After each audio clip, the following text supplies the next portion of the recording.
Why did I decide to move and stay in Sweden? That's coming up.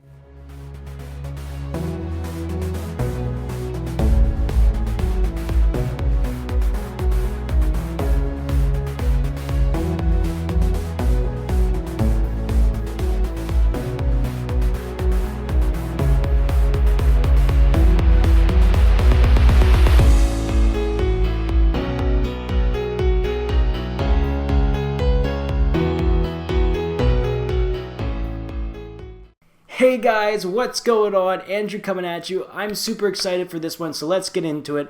I've been in Sweden now for 6 years.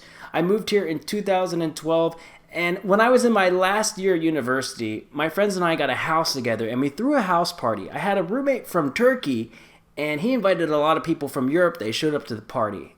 From there, I made so many friends from a lot of people around Europe.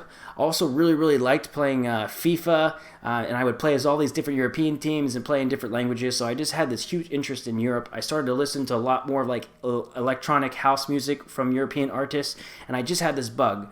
My sister went to Australia to visit a friend, and I had a roommate that took a semester abroad in New Zealand, and I just really had the travel bug. If you ever get a chance to travel abroad, do it. Take a semester. Go. I'm studying to become a teacher, and I just felt like I could probably find a country to go and teach in, so I started searching online, and I saw that there was a Swedish company searching for teachers in the United States, not too far from where I lived. So there's a huge shortage of teachers in Sweden, so if you want to come here, that's a good way to go. Went to the interview, they called me 2 weeks later and said, how would you like to move to Linköping, Sweden? Now, I had learned about Sweden. I read 2 books. I learned that in 1967, they changed from driving from the left side of the road to the right. I learned kind of how the society worked, that it has strong social benefits, that there's a lot of nature, and I had a lot of interest, so I said, let's do this. Before I came to Sweden, everything that could go wrong went wrong. My apartment got robbed, and I lost a lot of my stuff. I lost a computer. When I flew here, the stuff that I did have also...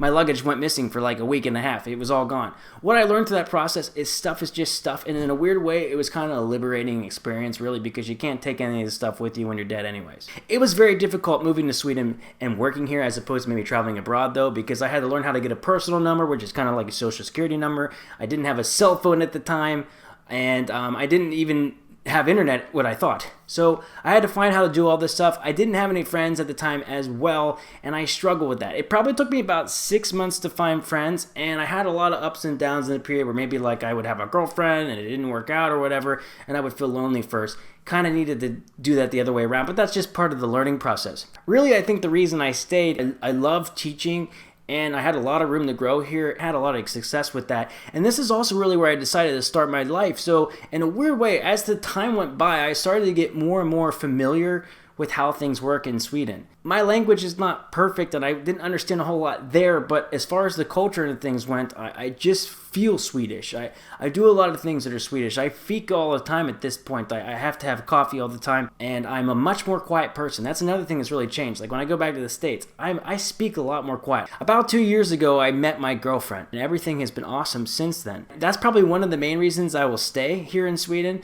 but I also changed jobs to a Swedish school where I have to speak Swedish more and more often. As a challenge there. So now I'm also learning Swedish as well, and jag tänker nu min svenska är mycket bättre. Jag måste inte tänka så mycket nu när jag pratar, and jag förstår mycket mer. So we'll see how that one goes. So I've learned a lot more, and I can speak a lot more. Also, I just love the nature here in Sweden. I'm always out running in the forest or running in the street. If you're in Linköping, and you're probably going to see me here at some point. But I always get tricked because in the winter, the weather is always like terrible. It's dark, it's cold and depressing. And then as soon as spring hits, it's like there's so much sun, and now the way it's summer here right now in Sweden, and Sweden, the summers are perfect. I mean, sometimes it can rain and stuff, but like it's like the perfect temperature. It's not too hot, it's not too cold, and you have a perfect day. You have all the sunlight, and you can really seize the day. I really think that living in Sweden has taught me to really take advantage of every day and take advantage of the weather. There's many times I've lived places where the weather maybe wasn't like it here, and it could be a nice day, and I might just stay inside. But here, I try to take advantage of it. I want to get that vitamin D. I want to be outside. The more I stay here, the more I just feel Swedish. I understand the culture. I'm still American at heart, and I still have a lot of American core values, and maybe those won't change, but it's kind of blended with the Swedish identity as well. And at this point, I can kind of say that I feel Swedish. Like I really do. Like I feel like I am in the society, I'm a part of the society, and I'm not just an American living in Sweden. It took me kind of 6 years to feel that way from where I started, which has been awesome. I definitely recommend traveling to another country if you want to try it. The thing that it's really done the best for me is in my anxiety. You know, moving to another country, lots of times my anxiety was going up and down and up and down.